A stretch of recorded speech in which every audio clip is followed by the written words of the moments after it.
আসসালামু আলাইকুম প্রিয় সুধী, আজকের আলোচনায় আমরা জানতে চলেছি হযরত আইয়ুব আলাইহিস সালাম সম্পর্কে বেশ কিছু উল্লেখযোগ্য ঘটনা, যেগুলো হয়তোবা ইতিপূর্বে আপনার তেমন কিছুই জানা হয়নি। তাই অনুরোধ করব পুরো আলোচনাটি না টেনে শুরু থেকে শেষ পর্যন্ত মনোযোগ সহকারে শোনার জন্য। তো চলুন শুরু করা যাক। হযরত আইয়ুব আলাইহিস সালাম ছিলেন অতি উদার দানশীল ও মিষ্টিভাষী। তার অবস্থান ছিল সিরিয়ায়। তিনি হযরত ইয়াকুব আলাইহিস সালামের বড় ভাই হযরত আইমের বংশধর। তিনি হযরত ইউসুফ আলাইহিস সালামের ছেলের ঘরের নাতনি বিবাহ করেছিলেন। তার স্ত্রীর নাম ছিল রহিমা। তিনি আহারের সময় 10 জন এতিম মিসকিন অথবা গরিব নিয়ে আহার করতেন। দানশীলতার ক্ষেত্রে তিনি ছিলেন অদ্বিতীয়। কোনো ভিক্ষুক বা দরিদ্র ব্যক্তি তার নিকটে এসে কোনোদিন খালি হাতে ফেরত যায়নি। তার ন্যূনতম দান ছিল একটি মেষ বা ছাগল। ধনে সম্পদে তিনি ছিলেন সিরিয়ার বিখ্যাত ব্যক্তি। 40,000-এর ঊর্ধ্বে ছিল মেষ ও ছাগল, প্রায় 7,000 ছিল উট, 5,000 ছিল গরু ও ঘোড়া, কয়েক শত ছিল ফলের বাগান। বড় বড় ইমারত ছিল তার ও ছেলেমেয়েদের বসবাসের স্থান। নগদ টাকা ও স্বর্ণমুদ্রার কোনো হিসাব ছিল না। এই সমস্ত সম্পদের মালিক হওয়া সত্ত্বেও তিনি দিবারাত্র আল্লাহর এবাদতে মশগুল থাকতেন। দিনের একটা নির্দিষ্ট সময় ব্যতীত তিনি কারোর সাথে দেখা সাক্ষাৎ করতেন না। তার স্ত্রী পুত্র কন্যা সকলেই ছিলেন উচ্চমানের ধর্মপরায়ণ। উম্মতের মধ্যে থেকে কতক লোকে নবীর সকল সহায় সম্পদ দেখাশোনা ও রক্ষণাবেক্ষণ করতেন। নবীদের পক্ষে এত ধন সম্পদের মালিক হওয়া এক নজিরবিহীন ঘটনা। এই জন্য ধর্মদ্রোহীরা ছিল তার প্রধান বিরোধী। তারা নানাভাবে নবীর সাথে শত্রুতা করত, তার বদনামি করত এবং বিভিন্ন রকম ক্ষতির চেষ্টা করত। কিন্তু আল্লাহ তাআলা যার সাহায্যকারী, তার ক্ষতি করা কোনো মানুষের পক্ষে সম্ভব নয়। তাই শত্রুদের শত্রুতার কারণে নবীর ধন সম্পদ উত্তরোত্তর আরও বৃদ্ধি পেতে থাকে। সম্পদ রক্ষণাবেক্ষণকারীদের তারা কয়েকবার আত্মসাৎকারী, চোর ইত্যাদি বলে বিতাড়িত করার চেষ্টা করেছে, কিন্তু নবী এগুলোর প্রতি কোনো ভ্রুক্ষেপ করতেন না। তিনি তার ন্যায়পরায়ণ উম্মতদেরকে ভালোভাবে চিনতেন। তাই শত্রুদের কথায় নবী কখনোই বিভ্রান্ত হতেন না। শয়তান চিরদিন নবীদেরকে বিভ্রান্ত করার চেষ্টা করে আসছে। তাদের ক্ষতি সাধন শয়তানের আদি ধর্ম। হযরত আইয়ুব আলাইহিস সালামের ক্ষেত্রেও শয়তান কঠিন চেষ্টা চালিয়ে যেতে ভুল করেনি। হযরত আইয়ুব আলাইহিস সালাম সম্বন্ধে সর্বদেশে মানুষের নিকট বলে বেড়াত, আইয়ুবকে আল্লাহ ধন সম্পদ ও সুখ স্বাচ্ছন্দ্য দিয়েছেন বলে তিনি দিবারাত্র এবাদতে মশগুল থাকেন এবং মানুষকে নেকামল সৎ জীবনযাপন করার ও অন্যায় কাজ থেকে বিরত থাকার দাওয়াত দিয়ে থাকেন। যদি আইয়ুবের ধন সম্পদ না থাকতো তাহলে সে আদৌ এই সমস্ত কাজে আত্মনিয়োগ করত না। পরিশ্রম করে যদি তার রোজি জোগাড় করতে হতো তাহলে এবাদত তো দূরের কথা, অন্যায় কাজে লিপ্ত হতে দ্বিধাবোধ করত না। শয়তানের এই ধরনের প্রচারে দেশের অধিকাংশ মানুষ বিভ্রান্ত হয়। তারা মানুষরূপী শয়তানকে নেতা বানিয়ে এক বিরাট ষড়যন্ত্রকারী দল তৈরি করল। একদা এক ষড়যন্ত্রকারী মানুষেরা হযরত আইয়ুব আলাইহিস সালামের নিকট গিয়ে বলল, হে নবী, আপনি তো ধন সম্পদের বন্দিগি করে থাকেন। যদি আপনার এই ধন সম্পদ না থাকতো তাহলে আপনাকে আর এই কাজে পাওয়া যেত না। অতএব আপনার আল্লাহকে বলুন, আমাদেরকে এইভাবে ধন সম্পদ দান করুন, তাহলে আমরাও আপনার ন্যায় একজন উচ্চমানের ইবাদতকারী হিসেবে প্রতিষ্ঠা লাভ করতে পারব। আমাদেরকে শুধু ঈমানের দাওয়াত দিচ্ছেন, সৎ কাজ করার ও অসৎ কাজ পরিত্যাগের নসিহত করেই শেষ করছেন, কিন্তু ধন সম্পদ লাভের কোনো ব্যবস্থা করছেন না। আপনি মহা আরামে জৌলুসে থেকে আমাদের দিয়ে ধর্মের কাজ করাবেন। আমরা ধর্মের কাজ নিয়ে পরিশ্রম করব আর রুজি রোজগারের জন্য পরিশ্রম করব না, এটা আমাদের দ্বারা আর সম্ভব নয়। ধন সম্পদ যেভাবে আপনি ভোগ করছেন, ধর্মের কাজও আপনি করে যান। এ বিষয়ে আমাদেরকে আর কখনই বিরক্ত করতে আসবেন না। যদি এরপরেও আপনি দ্বীনের দাওয়াত নিয়ে আমাদের কাছে আসেন, তবে আমরা সম্মিলিতভাবে আপনাকে বাধা প্রদান করব। প্রয়োজন হলে আমরা যুদ্ধে অবতীর্ণ হব। হযরত আইয়ুব আলাইহিস সালাম উম্মতদের বক্তব্য শুনে মনে খুব দুঃখ পেলেন, খুব অনুতপ্ত হলেন। এক পর্যায়ে তিনি আল্লাহর দরবারে হাত তুলে বললেন, হে মহান প্রভু, আমি তোমাকে মনে প্রাণে ভালোবাসি এবং তোমার প্রদত্ত দায়িত্ব যথাসাধ্য প্রতিপালনের চেষ্টা করি। ইচ্ছাকৃতভাবে কোনো অপরাধে জড়িত হতে চাই না, তবু আমার উম্মতেরা আমাকে অপরাধী মনে করে। অতএব তুমি আমার ধন দৌলত, সুখ স্বাচ্ছন্দ্যের বিলুপ্ত সাধন করে দাও, তাহলে আমার উম্মতেরা সঠিক জ্ঞান লাভ করে ঈমানি দাওয়াত কবুল করতে পারে। হে প্রভু, আমি যদি উম্মতদের সঠিক পথে পরিচালনা করতে ব্যর্থ হই, তাহলে ধন সম্পদ আমার কি কাজে আসবে? অতএব তোমার নিকট আমার স্বনির্বন্ধ প্রার্থনা, দৌলতের অনিষ্ট থেকে আমাকে রক্ষা করো। পার্থিব সুখ স্বাচ্ছন্দ্যের বিনিময়ে তুমি আমাকে পরকাল দান করো। মানুষ দ্বারা বিরোধিতা করে যখন শয়তান হযরত আইয়ুব আলাইহিস সালামের কোনো ক্ষতি সাধন করতে সক্ষম হলো না, তখন নিজে আল্লাহর দরবারে আরজ করে বলল, হে আল্লাহ, আমি তোমার কসম খেয়ে বলতে পারি, আইয়ুব নবী একমাত্র তোমার প্রদত্ত ধন সম্পদের লোভে ও আরাম আয়েশের তৃপ্তিতে তোমার ইবাদত বন্দেগী করে থাকে। যদি তার এই ধন সম্পদ ও সুখ শান্তি বিলীন হয়ে যায়, তাহলে একদিনও সে ইবাদতে লিপ্ত হবে না। হে আল্লাহ, তুমি নবীর উপর হস্তক্ষেপ করার মতো ক্ষমতা আমাকে দাও। আমি একটু দেখি আইয়ুব তোমার কতটা বিশ্বস্ত নবী। আল্লাহ তাআলা শয়তানকে জানিয়ে দিলেন, যাও, তোমাকে নবীর উপর হস্তক্ষেপ করার ক্ষমতা প্রদান করা হলো। তোমার যেভাবে ইচ্ছা সেভাবে নবীকে পরীক্ষা করতে পারো। শয়তান আল্লাহ প্রদত্ত ক্ষমতা পেয়ে প্রথম একজন পথিক সেজে হযরত আইয়ুব আলাইহিস সালামের নিকট গমন করে। নিজে দারিদ্রতা প্রকাশ করে কয়েকদিন তার দরবারে থাকার আবেদন জানায়। হযরত আইয়ুব আলাইহিস সালাম লোকটি সম্বন্ধে সন্দেহ করেন, কারণ তার শরীর থেকে এক প্রকার তীব্র গন্ধ তিনি অনুভব করেন। অতএব আইয়ুব আলাইহিস সালাম তাকে সেখানে থাকার আবেদন নাকচ করে দিলেন এবং বললেন, তোমাকে আমি কিছু টাকা পয়সা দিয়ে দিচ্ছি, তুমি অন্যত্র গিয়ে থাকার ব্যবস্থা করো। শয়তান হযরত আইয়ুব আলাইহিস সালামের এই ব্যবহারে খুবই ক্ষিপ্ত হলো, তাই মলিন মুখে ফেরত গেল। তারপর সে একদিন নবীর ফলবাগানে আগুন ধরিয়ে দিল। অনেকগুলো ফলবাগান সেই আগুনে পুড়ে গেল। নবীর কাছে খবর পৌঁছানো হলো। নবী উত্তরে বললেন, আলহামদুলিল্লাহ। পরের দিন শয়তান পশুর আস্তা বলে আবার আগুন ধরিয়ে দিল, যাতে মেষ, ছাগল, গরু, ঘোড়া ও উট, দুম্বা সমূলে বিনাশ হয়ে গেল। সেখানে আগুন এক ঝড়ের আকারে সমস্ত মাঠে পরিব্যাপ্ত হয়ে পড়ে, যাতে সমস্ত পশু মারা যায় এবং কিছু সংখ্যক রাখালও মৃত্যুর হাত থেকে রেহাই পায়নি।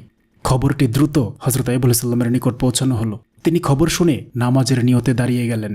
পরের দিন প্রবল এক ভূমিকম্পে তার বাসস্থানের ইমারত বিধ্বস্ত হল। সেই ইমারতে বসবাস করত হযরত আইয়ুব আলাইহিস সালামের স্ত্রীগণ ও সন্তান সন্ততি। তারা বিধ্বস্ত ইমারতের নিচে পড়ে মৃত্যুবরণ করল। হযরত আইয়ুব আলাইহিস সালাম মোট 4টি বিবাহ করেছিলেন। তার সন্তানদের সংখ্যা ছিল 12 জন। বিধ্বস্ত ইমারতের নিচে পড়ে তার 12টি সন্তান একসাথে মৃত্যু মুখে পতিত হল। হযরত আইয়ুব আলাইহিস সালামের নিকট খবর পৌঁছল। তিনি বললেন, সুবহানাল্লাহ, আলহামদুলিল্লাহ, লা ইলাহা ইল্লাল্লাহ। হযরত আইয়ুব আলাইহিস সালামের দুশমনেরা আইয়ুব আলাইহিস সালামের এই অগ্নি পরীক্ষার দৃশ্য দেখে খুব খুশি হল। নবীর কর্মচারী ও লোকজনের অবস্থা দেখে বিভিন্ন দিকে চলে গেল। নবীর বাড়িঘর, বাগান, আস্তাবল শূন্য হয়ে গেল। এই সুযোগে শত্রুরা এসে শুরু করল লুটতরাজ। বিধ্বস্ত বাড়ির সকল মালামাল তারা নিয়ে গেল। বাগানের বাকি ফসল নিয়ে তাদের মধ্যে কারাকারি শুরু হলো। এক কথায় হযরত আইয়ুব আলাইহিস সালামের আরাম আয়েশ, সন্তান সন্ততি ও ধন সম্পদ সমুদয় সপ্তাহকালের মধ্যে শেষ হয়ে গেল। 4 জন স্ত্রীর মধ্যে 2 জন জীবিত ছিল। একজন নবীর সাথে তর্ক বিতর্ক করে বিদায় হয়ে গেল। বাকি থাকলো একমাত্র রহিমা। দেশের মানুষ নবীর নবুয়তি দাবির প্রতি তুচ্ছ তাচ্ছিল্য ও উপহাস শুরু করে দিল। কেউ কেউ বলল, আইয়ুব যদি আল্লাহর নবী হতো তাহলে তার উপর এরকম গজব কেন নাজিল হলো? সে আসলে নবী নয়, মিথ্যা নবুয়তি দাবির কারণে তার উপর আল্লাহর গজব নাজিল হয়েছে। হযরত আইয়ুব আলাইহিস সালামের ভক্তদের মধ্যেও ভাঙন শুরু হলো। অবস্থা দেখে শয়তান তেমন খুশি হতে পারল না, কারণ সবকিছু শেষ হওয়ার পরেও আইয়ুব নবীর কোনো পরিবর্তন হলো না। তিনি ইবাদত ঘরের মধ্যে থেকে পূর্বের ন্যায় একই রকম ইবাদত করে যেতে লাগলেন। তিনি যেন তার এই বিশাল ধ্বংসযজ্ঞের কোনো খবরই রাখেন না।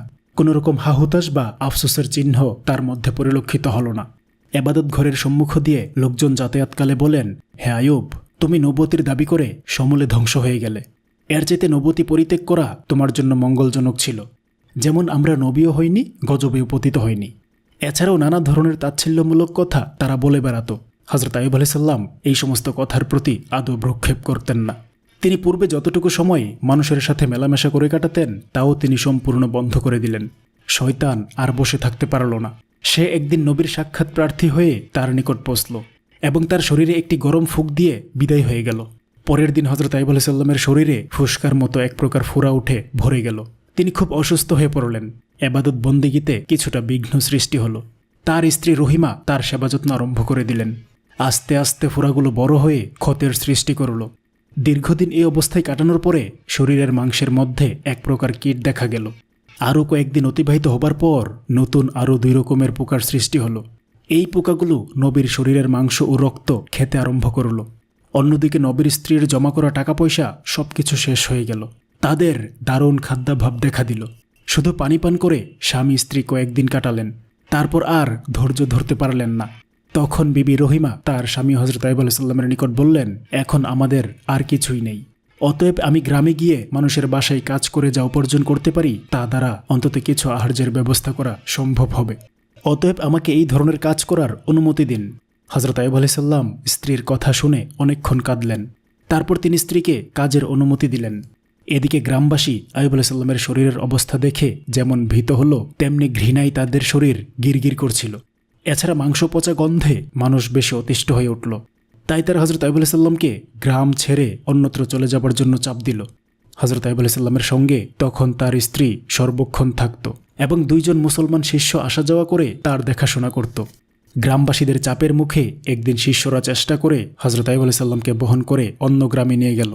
যেখানে গিয়ে তারা পৌঁছল, একদিন পর সেখানের লোকেরাও অন্যত্র যাবার জন্য বলল। শিষ্যেরা তখন হজরত আইয়ুব আলাইহিস সালামকে নিয়ে আরেক গ্রামে পৌঁছল। সেখানের মানুষ হজরত আইয়ুব আলাইহিস সালামকে দেখা মাত্রই অন্যত্র নিয়ে যেতে বলল। এভাবে শিষ্যেরা 7 জায়গার 7 গ্রামে হজরত আইয়ুব আলাইহিস সালামকে নিয়ে ঘুরল, কিন্তু কোনো মানুষ তাকে আশ্রয় দিল না। তখন শিষ্যেরা রাস্তার পাশে আবর্জনা ও ময়লা ফেলা এক স্থানে গাছের ছায়ায় হজরত আইয়ুব আলাইহিস সালামকে রেখে শিষ্যরা বিদায় নিল। শিষ্যরা আইয়ুব আলাইহিস সালামকে প্রত্যক্ষ করে নিজেরা বলাবলি করল, হজরত আইয়ুব আলাইহিস সালাম আল্লাহর নবী হওয়া সত্ত্বেও তার উপর এই ধরনের মুসিবত কেন আসলো? অন্যজনে উত্তর দিল, হয় আল্লাহ তাআলার মর্জির বিপরীত কোনো কাজ করেছেন, না হয় নবীর এই পরিণাম হবার কথা নয়। প্রথম জনে সঙ্গীর কথা শুনে বলল, নবী যখন আল্লাহর মনোনীত কার্যকলাপ থেকে বিচ্যুত হয়েছেন, তখন আর তার পেছনে থেকে আমাদের লাভ নেই। চলো আমরা এখান থেকে চলে যাই। দুইজন এই ব্যাপারে একমত হন এবং হজরত আইয়ুব আলাইহিস সালামকে গাছের নিচে রেখে তারা বিদায় গ্রহণ করল। হজরত রহিমা আর নবীকে ছেড়ে বিদায় গ্রহণ করার ন্যায় মানুষ নয়, তাই তিনি সর্বদা নবীর খেদমতে ব্যস্ত থাকতেন। দিনের কিছু সময় গিয়ে মানুষের বাসায় ঝিয়ের কাজ করে যা সামান্য উপার্জন করে আনতেন, তা দ্বারা হজরত আইয়ুব আলাইহিস সালামের পথ্য ও নিজের আহারের ব্যবস্থা করতেন। এইভাবে দীর্ঘদিন অতিবাহিত হয়ে চলল। হজরত আইয়ুব আলাইহিস সালামের শরীরের কীট কতক মরে যায়, আবার কতক নতুনভাবে জন্ম হয়। কীটের সংখ্যা বাড়া ছাড়া কমে না। তার শরীরের সামান্য মাংস হাড্ডি ছাড়া আর কিছুই অবশিষ্ট ছিল না। একদিন কয়েকটি জীবিত কীট মাটিতে গড়িয়ে পড়ে যায়। তখন হজরত আইয়ুব আলাইহিস সালাম স্ত্রী রহিমাকে ডেকে বললেন, রহিমা, মানুষ মাটির তৈরি। মানুষ মৃত্যুবরণ করার পরে তার শরীরের হাড় মাংস পুনরায় মাটিতে পরিণত হয়। মাঝখানে আল্লাহর কিছু পোকা যদি এই মাংস রক্ত খেয়ে কিছু তৃপ্তি লাভ করে, তাতে আপত্তি কি? এতে অন্তত ওদেরকে খাবার দান করার পুণ্য অবশ্যই পাওয়া যাবে। অতএব যেই পোকাগুলো গড়িয়ে মাটিতে পড়ে গেছে, সেগুলোকে উঠিয়ে আমার শরীরের উপর দিয়ে দাও। হজরত রহিমা স্বামীর আদেশ অনুসারে পোকাগুলো উঠিয়ে তার শরীরের উপর দিয়ে দিলেন। একদিন হজরত রহিমা গ্রামে গিয়ে কোনো কাজ পেলেন না। তখন তিনি খুবই দুশ্চিন্তাগ্রস্ত হলেন। তিনি স্বামীকে আজ কি খেতে দিবেন, তাই হন্যে হয়ে সারা গ্রাম ঘুরলেন, কিন্তু কোথাও কোনো কাজের ব্যবস্থা করতে পারলেন না। অবশেষে এক কাফের রমণের নিকট গিয়ে বললেন, হ্যাঁ মহিয়সী, আপনি আমাকে আজকের জন্য একটি টাকা ধার দিন। আমি আগামী দিন এই ধার শোধ করব। আমার স্বামী রোগগ্রস্ত, তার আহারের কোনো ব্যবস্থা নেই। অতএব আপনি একটি টাকা না দিলে আমি আমার স্বামীর জন্য খাবার নিয়ে যেতে পারবো না। অতএব আপনি একটু দয়া করুন। মহিলা রহিমার কথা শুনে বলল, আমি কাউকে ধার দেই না। জীবনে অনেককে টাকা পয়সা দিয়েছি, কেউ আজ পর্যন্ত টাকা ফেরত নিয়ে এখানে আসে নাই। অতএব ভাওতাবাজি ছেড়ে সোজা পথ দেখো। হজরত রহিমা বললেন, তবে আমাকে কিছু কাজ দিন, বিনিময়ে একটি টাকা দিবেন। মহিলা বলল, আমার কোনো কাজ নেই, তবে তুমি যদি একটি টাকা নিতে চাও, তাহলে তোমার মাথার সুন্দর চুলগুলি আমাকে কেটে দিয়ে দাও, আমি ওইগুলোর বিনিময়ে তোমাকে টাকা দিতে পারি। হজরত রহিমা বললেন, আমি আমার মাথার চুল দিব না, যেহেতু আমার স্বামী বিছানা থেকে ওঠার সময় লাঠি ব্যবহার করতে সক্ষম নয়, কারণ তার হাতের তালুতে কোনো চামড়া নেই। সে বিছানা থেকে ওঠার সময় আমার মাথার চুল ধরে ওঠেন। অতএব চুল আপনাকে দিলে তিনি কি ধরে উঠবেন? তখন মহিলা বলল, তবে চুলের অর্ধেকটা দিয়ে দাও। রহিমা চতুর্দিকে নিরুপায় দেখে অর্ধেক চুল কেটে দিতে রাজি হলেন। মেয়ে লোকটি তখন হজরত রহিমার অর্ধেক চুল গোড়া থেকে কেটে রাখল এবং বিনিময়ে তাকে একটি টাকা দিয়েছিল। হজরত রহিমা টাকা নিয়ে স্বামীর জন্য পথ্যাদি ও নিজের জন্য সামান্য খাবার কিনে নিয়ে গেল। শয়তানের কাজে ভুল নেই। শয়তান এই সময় একজন দরবেশের বেশে হজরত আইয়ুব আলাইহিস সালামের কাছে এসে বলল, হুজুর, আপনি একজন নবী, অথচ আপনার স্ত্রীর চরিত্র ভালো না। সে প্রায়ই বিভিন্ন জায়গায় চুরি করে এবং অন্যায়ভাবে অর্থ উপার্জন করে, যার ফলশ্রুতিতে আজকে এক ঘটনায় হাতে নাতে ধরা পড়ে এবং তার মাথার চুল কেটে দেয়। আমরা আপনাকে নবী হিসেবে শ্রদ্ধা করি, আপনার স্ত্রী ভালো থাকে এটা আমরা কামনা করি, তাই এই খবরটা আপনার নিকট জানিয়ে গেলাম। এই বলে দরবেশ চলে গেল। হজরত আইয়ুব আলাইহিস সালাম দরবেশ লোকটির কথা বিশ্বাস করলেন এবং অত্যন্ত রাগান্বিত হয়ে একাকী বললেন, আমার স্ত্রী এমন স্তরে গিয়ে পৌঁছেছে যা আমি কোনোদিন ভাবতে পারিনি। আমি আর তার উপার্জন খাবো না। সে আমাকে তার অসৎ উপার্জন দ্বারা এযাবৎ খাবার ইন্তজাম করেছে। হে আল্লাহ, তুমি আমাকে ক্ষমা করো। আমি যদি সুস্থ হয়ে উঠি তাহলে স্ত্রীকে 100 বেত্রাঘাত করব। আমি পুনরায় আল্লাহর কসম করে বলছি, আমি সুস্থ হবার পরে অবশ্যই তাকে বেত্রাঘাত করব।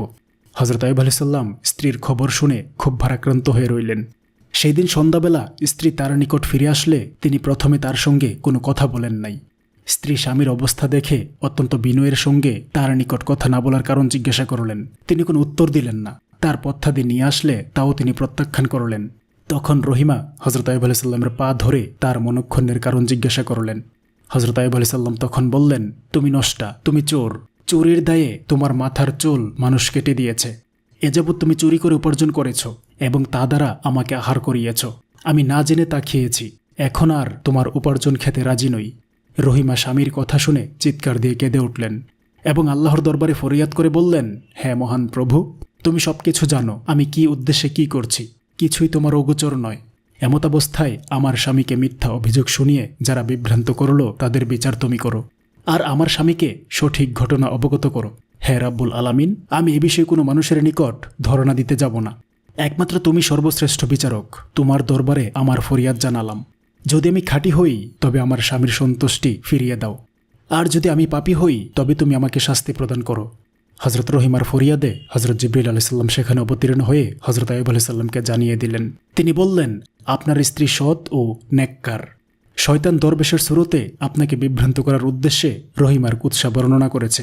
প্রকৃতপক্ষে তিনি কোনরূপ দোষী নয়। আপনি তার প্রতি খুশি হয়ে যান, তার পরিবেশিত খাদ্য গ্রহণ করুন। হজরত জিবরিল আলাইহিস সালামের বক্তব্য শুনে হজরত আইয়ুব আলাইহিস সালাম রহিমাকে কাছে ডেকে বললেন, রহিমা, আমাকে ক্ষমা করো। শয়তান মিথ্যা খবর দিয়েছে যা আমি বুঝতে সক্ষম হইনি। তুমি আমার প্রতি মনক্ষুণ্ণ হইও না, আমাকে ক্ষমা করে দাও। আমি আর কখনোই তোমার প্রতি রাগ করব না। হজরত রহিমা স্বামীর মুখে এই ধরনের কথা শুনে খুশি হলেন এবং পূর্ণ উদ্যমে স্বামীর সেবা যত্ন শুরু করলেন। হজরত আইয়ুব আলাইহিস সালামের অবস্থা দিন দিন আরও অবনতির দিকে যাচ্ছে দেখে বিবি রহিমা খুবই উৎকণ্ঠা হলেন। তিনি দিবারাত্র কেঁদে কেঁদে আল্লাহর দরবারে স্বামীর মুক্তির জন্য ফরিয়াদ করতেন। হজরত আইয়ুব আলাইহিস সালাম একদিন রহিমার ক্রন্দন শুনে বললেন, রহিমা, কেঁদো না, আল্লাহর খুশিতে খুশি থাকো। আল্লাহর নবীগণ যেমন উঁচু মর্যাদা সম্পন্ন হয়ে থাকেন, তাদের পরীক্ষাও তেমন অতি কঠিন হয়ে থাকে। বর্তমানে আমার উপর আল্লাহর পরীক্ষা চলছে। যদি আমরা এই পরীক্ষায় উত্তীর্ণ হতে পারি তাহলে আল্লাহ তাআলার সকল নিয়ামত লাভ করা এবং ভোগ করা সহজসাধ্য হবে। অতএব তুমি আর না কেঁদে আল্লাহর দরবারে শুকরিয়া আদায় করো। তিনি যে এই অবস্থায় আমাদের ধৈর্য ধারণের ক্ষমতা দান করেছেন, ইহা তার অসীম রহমতের এক বিশেষ নজির। হজরত রহিমা নবীর কথায় আস্থা আনেন। বিবি রহিমা প্রতিদিন নিয়মিত শ্রমের বিনিময়ে কিছু উপার্জন করে জীবিকার ব্যবস্থা করেন। শয়তান যখন নবীকে হজরত রহিমা সম্বন্ধে অভিযোগ করে কোনো সুফল পেল না, তখন সে একজন বৃদ্ধ মানুষের স্রোত ধরে একদিন রহিমাকে পথিমধ্যে জিজ্ঞাসা করল, কি মা, তোমাকে এমন দুরবস্থাগ্রস্ত দেখাচ্ছে কেন? হজরত রহিমা বললেন, আমার স্বামী খুব অসুস্থ। তার শরীরে ঘা হয়েছে, তাতে পোকা জন্মেছে। তার শরীরের রক্ত মাংস পোকারা খেয়ে হাড় বের করে দিয়েছে। তাই তাকে নিয়ে আমি দিবারাত্র খুবই দুশ্চিন্তাগ্রস্ত থাকি। এই কথা শুনে বৃদ্ধ বলল, আমি এই ঘা ও ক্ষতের একটি ওষুধের কথা তোমাকে বলে দিতে পারি। যদি তোমার স্বামীকে না জানিয়ে এটা ব্যবহার করতে পারো তাহলে একদিনের মধ্যেই এই রোগ থেকে সে মুক্তি লাভ করতে সক্ষম হবে। বিবি রহিমা বললেন, হুজুর, তাহলে দয়া করে ওষুধের নাম আমাকে বলে যান, আমি এটা ব্যবহারের চেষ্টা করব। তখন বৃদ্ধ বলল, এই ঔষধ সম্বন্ধে যদি তোমার স্বামীকে পূর্বে অবগত করো তাহলে সে ব্যবহার করতে অস্বীকার করতে পারে। অতএব যদি তুমি তাকে না জানিয়ে ব্যবহার করতে পারো তাহলে সে অবশ্যই আরোগ্য লাভ করবে। তারপর বৃদ্ধ বিবি রহিমাকে তার নাম জিজ্ঞাসা করল। বিবি রহিমা বললেন, আমার স্বামীর নাম হজরত আইয়ুব আলাইহিস সালাম। তিনি আল্লাহ তাআলার একজন নবী। তিনি প্রথম জীবনে খুব সম্পদশালী ছিলেন। পরবর্তী সময় আল্লাহ তাআলার নিকট থেকে বালা মুসিবত চেয়ে এনেছেন। এখন তিনি কঠিন রোগে আক্রান্ত। বৃদ্ধ বিবি রহিমার কথা শুনে বলল, তাকে যখন গ্রামের মানুষেরা গ্রাম থেকে বের করে দিয়েছে আমি তখন একবার তাকে দেখেছি। হ্যাঁ, তার জন্য উপযুক্ত ঔষধ আমার জানা আছে। বিবি রহিমা বললেন, তাহলে এবার ওষুধটির কথা বলুন। বৃদ্ধ বলল, তুমি এখানে একটু অপেক্ষা করো, আমি ওষুধ এনে তোমাকে দিচ্ছি। এই বলে বৃদ্ধ চলে গেল। বিবি রহিমা সেখানে বৃদ্ধের অপেক্ষায় দাঁড়িয়ে রইলেন। কিছু সময় পরে বৃদ্ধ এক বোতল পানি জাতীয় ঔষধ এবং মাংস জাতীয় এক প্রকার ঔষধ নিয়ে হাজির হল। বৃদ্ধ রহিমার হাতে বোতল তুলে দিয়ে বলল, এই ঔষধ তার শরীরে লাগাবে, এবং মাংস জাতীয় ওষুধ দিয়ে বলল, এটা ভুনা করে তাকে খেতে দিবে। দেখবে আগামী দিনের মধ্যে তার শরীরের অর্ধেক সুস্থ হয়ে গেছে। পরের দিন এভাবে লাগালে 2 দিনই তিনি আরোগ্য লাভ করবেন। হজরত আইয়ুব আলাইহিস সালাম আল্লাহর নবী, আমাদের প্রিয় পথপ্রদর্শক। তার প্রতি আমাদের প্রাণের গভীর আকর্ষণ রয়েছে। অতএব তার সামান্য উপকার করতে পারলে নিজেকে ধন্য মনে করব। আমি তার একজন ভক্ত। শত্রুদের সতর্ক বিরোধিতার কারণে তার খোঁজখবর নিতে পারিনি, তবে আগামীতে আমি সরাসরি তার নিকট যাতায়াত করব। এই ধরনের লম্বা বক্তৃতা দিয়ে সে বিবি রহিমার আস্থাভাজন হল। বিবি রহিমা ঔষধ নিয়ে নবীর কাছে পৌঁছল। প্রথমে তার আহারাদি সম্পন্ন করে তারপর অনেক চিন্তা ভাবনা করলেন। শেষ পর্যন্ত নবীর অগোচরে ঔষধ ব্যবহার করতে সাহস পেলেন না। তাই তিনি এক পর্যায়ে নবীর নিকট বৃদ্ধের দেয়া ঔষধের কথা বললেন। হজরত আইয়ুব আলাইহিস সালাম ঔষধের কথা শুনে রাগান্বিত হলেন এবং বললেন, আমার অসুখ ঔষধে আরোগ্য হবে না। এটা আল্লাহ তাআলার নিকট থেকে আমি চেয়ে এনেছি। যখন অসুখ আরোগ্য লাভ করা আমার জন্য মঙ্গলজনক হবে, তখন বিনা ঔষধে আল্লাহ এই রোগ ভালো করে দিবেন। এই জন্য তুমি নিশ্চিন্ত থাকো। ঔষধ যিনি দিয়েছেন তিনি আমাদের বন্ধু নয়, আমাদের শত্রু। দ্বিতীয়ত, ওই ঔষধ মনে হয় কোনো হালাল জিনিস দ্বারা তৈরি হয়নি। এটা আমাদের জন্য মঙ্গলজনক হবে না বলে আমার মনে হয়। অতএব ওটা তুমি ফেলে দাও, ওটা আমাকে ব্যবহার করানোর চেষ্টা করবে না। হযরত রহিমা স্বামীর কথা শুনে বললেন, যিনি এই ঔষধ দিয়েছেন তিনি একজন মুসলমান, আপনার একান্ত ভক্ত, তাই তার ঔষধের ব্যাপারে আমার কোনো রকম সন্দেহ নেই। এখন আপনার মর্জির উপর নির্ভর। হযরত আইয়ুব আলাইহিস সালাম বললেন, আপাতত তুমি ঔষধটা রেখে দাও। আল্লাহ তাআলার পক্ষ থেকে এ ব্যাপারে কোনো সংবাদ পেলে তখন যা করার করা যাবে। হযরত রহিমা ঔষধটা নবীর বিছানার কাছেই রেখে দিলেন। পরের দিন হযরত আইয়ুব আলাইহিস সালাম বিবি রহিমাকে ডেকে বললেন, রহিমা, আমি অসুস্থ হবার পর থেকে প্রতি রাতে 2 বার আল্লাহর তাজাল্লি দর্শন করে থাকি এবং তাতে অশেষ তৃপ্তি পাই। কিন্তু আজকের রাতে আমি সেই তাজাল্লি দর্শন করতে সক্ষম হইনি। এর কি কারণ তা বুঝতে পারলাম না। রহিমা বললেন, আপনি আল্লাহর নবী, আল্লাহর সঙ্গে আপনার সম্পর্কের বিষয়ে আমরা কি জানি? এই ব্যাপারে আমরা কোনো তথ্য দিতে অক্ষম। হযরত আইয়ুব আলাইহিস সালাম খুবই দুশ্চিন্তায় পতিত হলেন। এইভাবে এক এক করে 3 দিন কেটে গেল। তিনি আর তাজাল্লি দেখতে পেলেন না। অবশেষে তিনি 2 হাত তুলে আল্লাহর দরবারে কেঁদে কেঁদে তাজাল্লি লাভের ফরিয়াদ জানালেন। তখন হযরত জিবরিল আলাইহিস সালাম এসে জানালেন, আপনার বিছানার পাশে শরাবের বোতল ও শূকরের মাংস রেখে আল্লাহর তাজাল্লির দর্শন চাচ্ছেন। এটা নিতান্ত বোকামি ছাড়া কিছুই নয়। আপনি অতি সত্বর ওই অপবিত্র দ্রব্যাদি দূরে নিক্ষেপ করুন, তাহলে পুনরায় তাজাল্লি দর্শন লাভে সক্ষম হবেন। গভীর রজনীতে হযরত আইয়ুব আলাইহিস সালাম বিবি রহিমাকে ডেকে উঠালেন এবং বললেন, আমার বিছানার কাছে কোথায় শরাব ও শূকরের মাংস আছে দেখো এবং অতি সত্বর তা দূরে নিক্ষেপ করে ফেলো। ওই বস্তু এখানে থাকার কারণে আমি আল্লাহর তাজাল্লি দর্শনে ব্যর্থ হচ্ছি। বিবি রহিমা তখন নিদ্রা থেকে উঠে চতুর্দিকে ভালো করে খোঁজাখুঁজি করলেন, কিন্তু কোথাও তিনি শরাব ও শূকরের মাংস পেলেন না। হযরত আইয়ুব আলাইহিস সালাম তখন তাকে বললেন, তোমার আনা সেই ওষুধগুলো কোথায়? বিবি রহিমা বললেন, সেগুলো এখানেই আছে। নবী বললেন, সেগুলো এখান থেকে সরিয়ে ফেলো। বিবি রহিমা তখন ক্ষুণ্ণ হয়ে ওষুধগুলো নিয়ে অনেক দূরে রেখে এলেন। তারপর শেষ রজনীতে হযরত আইয়ুব আলাইহিস সালাম চিৎকার দিয়ে বললেন, হা, এবার আমি তাজাল্লির দর্শন লাভ করেছি। হ্যাঁ রহিমা, এখন ভেবে দেখো, ওই ঔষধগুলো ছিল শরাব ও শূকরের মাংস। ওইগুলো আমার নিকট থাকায় আমি আজ 3 রাত পর্যন্ত আল্লাহর তাজাল্লি দর্শনে ব্যর্থ হয়েছি। এগুলো যে তোমাকে দিয়েছে সে মানুষ নয়, সে হলো আমার দুশমন, অভিশপ্ত শয়তান। অতএব এখন পাঠ করো আউযু বিল্লাহি মিনাশ শাইতানির রাজিম। হযরত আইয়ুব আলাইহিস সালাম একইভাবে দীর্ঘ 18 বছর যাবৎ নির্মম রোগে যাতনা ভোগ করছিলেন। শেষ দিকে যখন পোকাগুলো তার চোখ ও জিহ্বা আক্রমণ করল, তখন তিনি খুব কেঁদে আল্লাহর দরবারে ফরিয়াদ করে বললেন, হে আল্লাহ, আমার চোখ দ্বারা স্ত্রীকে দর্শন করি এবং সূর্য দেখে নামাজের ওয়াক্ত নিরূপণ করি, আর জিহ্বা দ্বারা তোমার জিকির আজকার করে থাকি। অতএব এই দুইটি যদি নষ্ট হয়ে যায়, তাহলে তোমার ইবাদত সঠিকভাবে করা আমার জন্য কষ্টকর হয়ে যাবে। এই দোয়ার পরিপ্রেক্ষিতে আল্লাহ তাআলা তার নবীকে জানিয়ে দিলেন, আমি অচিরে আপনাকে রোগমুক্ত করব এবং আপনার স্ত্রীকে পুরস্কৃত করব। একদিন ভোরবেলা বিবি রহিমা কাজে বের হয়ে যাবার পরে হযরত জিবরিল আলাইহিস সালাম এসে হযরত আইয়ুব আলাইহিস সালামকে বললেন, আপনি পা দিয়ে মাটির উপর আঘাত করুন, সেখানে পানির একটি নহর সৃষ্টি হবে। আপনি নহরের পানি দ্বারা গোসল করুন এবং পেট ভরে পানি পান করুন। আপনি অল্পক্ষণের মধ্যেই সুস্থ হয়ে উঠবেন। হযরত আইয়ুব আলাইহিস সালাম জিবরিল আলাইহিস সালামের পরামর্শ অনুসারে মাটির উপর আঘাত করলেন। তখনই সেখানে একটি পানির ফোয়ারার সৃষ্টি হলো। প্রথমে পানি খুব বেগে অনেক উপর পর্যন্ত উঠল। পানিরা ছিটকে গিয়ে হযরত আইয়ুব আলাইহিস সালামের শরীরে পতিত হতে শুরু করল। আল্লাহ তাআলার এই রহমতি পানি হযরত আইয়ুব আলাইহিস সালামের শরীরের যেখানে লাগলো, সেখানের ক্ষত সঙ্গে সঙ্গে ভালো হয়ে নতুন চামড়ায় আবৃত হলো। কিছু সময় এভাবে পানি উদ্গীরণ হওয়ায় তার শরীরের প্রায় সমস্ত ক্ষত শোয়া অবস্থাতে আরোগ্য হলো। তার শরীরের শক্তি ফিরে এলো। তখন তিনি উঠে ফোয়ারার কাছে বসে ভালো করে গোসল করলেন। এতে তার শরীর পূর্বের চেয়ে অনেক উজ্জ্বল ও সুন্দর হলো। ক্ষতের কোনো দাগ বা চিহ্ন তার শরীরে দেখা গেল না। মুখমণ্ডল চন্দ্রের ন্যায় উজ্জ্বল হয়ে উঠল। তিনি গোসল সমাধা করে পেট ভরে পানি পান করলেন। পানিতে তার ক্ষুধা তৃষ্ণা সম্পূর্ণ দূরীভূত হয়ে গেল। এই সময় তিনি দেখলেন একটি লোক একটি থলে ভর্তি করে কিছু কাপড় চোপড় এনে নবীর হাতে দিয়ে বলল, এগুলো আপনার জন্য। এই কথা বলে লোকটি চলে গেল। হযরত আইয়ুব আলাইহিস সালাম কাপড়ের থলে খুলে জামা, পাজামা, টুপি, রুমাল ও চপ্পল দেখতে পেলেন। তখন তিনি আল্লাহর দরবারে শুকরিয়া আদায় করলেন এবং জামা কাপড় পরিধান করে বর্ণনাতীত সৌন্দর্যের অধিকারী হলেন। তার মনে অশেষ তৃপ্তি এলো। তিনি দীর্ঘ 18 বছর রোগে ভোগার পরে আজকে পরিপূর্ণভাবে আরোগ্য লাভ করলেন এবং হাঁটাচলা করতে সক্ষম হলেন। তিনি আল্লাহর দরবারে শুকরিয়া আদায় করতে করতে কিছু দূরে গিয়ে একটি পুলের উপর বসলেন।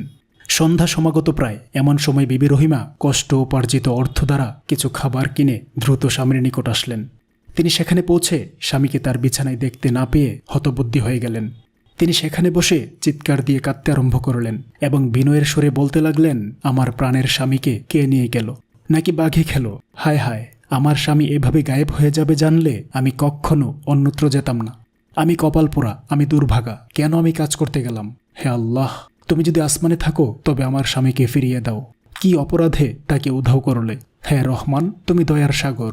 তুমি তোমার নবীকে এত কঠিন পরীক্ষা করেও তোমার তৃপ্তি হলো না, শেষ পর্যন্ত আমার থেকে দূরে সরিয়ে দিলে।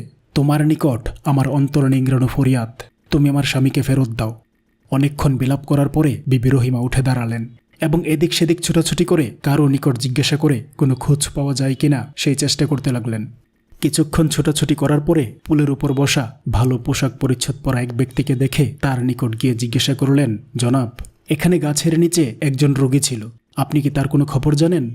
হযরত আইয়ুব আলাইহিস সালাম এতক্ষণ দূরে বসে রহিমার অবস্থা লক্ষ্য করছিলেন। তিনি তৎক্ষণাৎ তার পরিচয় না দিয়ে বললেন, রোগী তোমার কি হয়? বিবি রহিমা বললেন, তিনি আমার স্বামী, তিনি একজন আল্লাহর নবী, তার নাম হযরত আইয়ুব আলাইহিস সালাম। তিনি দীর্ঘদিন যাবৎ রোগাক্রান্ত অবস্থায় এখানে আছেন। একমাত্র আমি তার দেখাশোনা করে থাকি। আমি কাজ করার জন্য বাইরে গিয়েছিলাম। এই ফাঁকে তাকে কি বাঘে খেয়েছে না কেউ তাকে মেরে দূরে নিক্ষেপ করেছে, আমি তার কিছুই জানতে পারিনি। আপনি দয়া করে একটু খোঁজ দিবেন। হযরত আইয়ুব আলাইহিস সালাম জিজ্ঞাসা করলেন, তাকে দেখতে কেমন দেখায়? রহিমা বললেন, কিছুটা আপনার চেহারার সাথে মিল আছে। বিবি রহিমার অস্থিরতা দেখে হযরত আইয়ুব আলাইহিস সালাম আর ধৈর্য ধারণ করতে পারলেন না। তখন বললেন, আমি তোমার সেই আইয়ুব। হযরত আইয়ুব আলাইহিস সালাম সম্বন্ধে সূরা আম্বিয়া ও সূরা সোয়াদে উল্লেখ করা হয়েছে।